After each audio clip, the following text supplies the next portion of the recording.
Hi.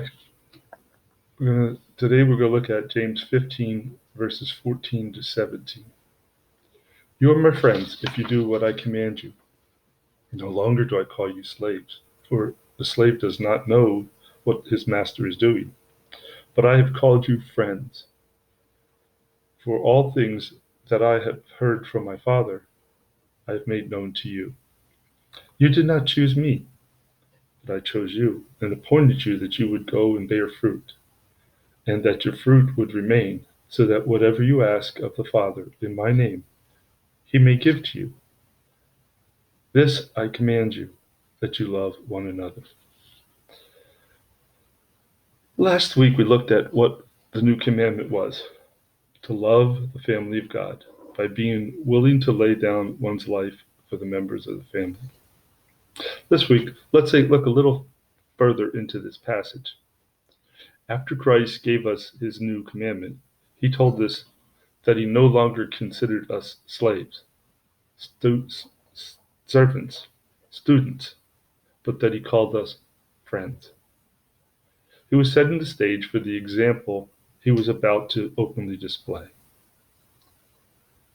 We really don't have a choice to love each other or not, because Christ made it very clear that he said it was a requirement to be his.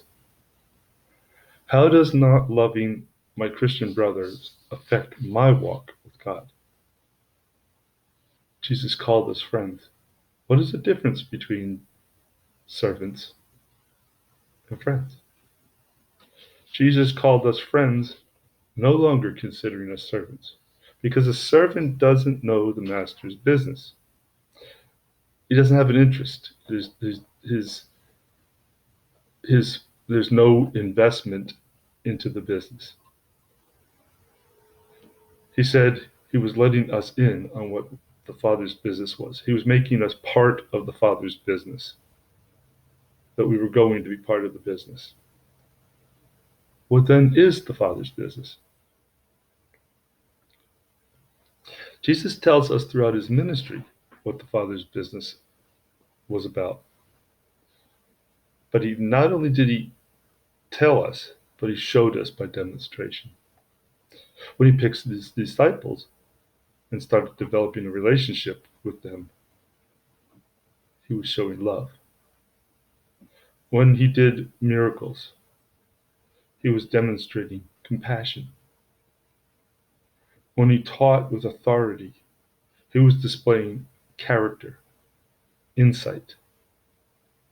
Most of all, he was using every opportunity to embrace a world, a hurt, lost world, and his closest friends with how to be part of God's family.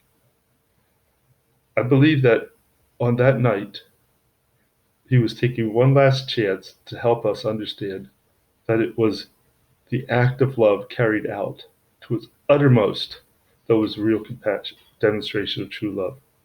He was talking about total, uninhibited love. He was talking about the motive of love, the ultimate laying it all out love. The kind of love he demonstrated was not only in the dying, but in first of all giving up everything to come knowing what the end would be.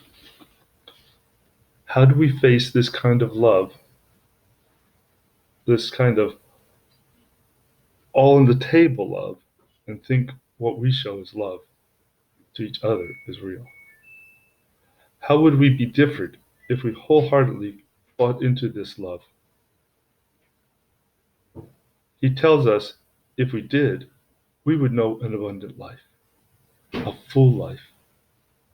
He says the joy would be so evident it would draw others, it would, yes, attract others to him.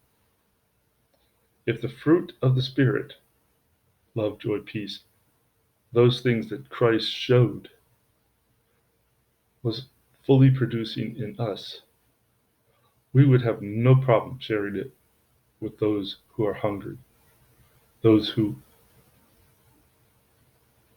need to be filled. What is the fruit that shows in your life?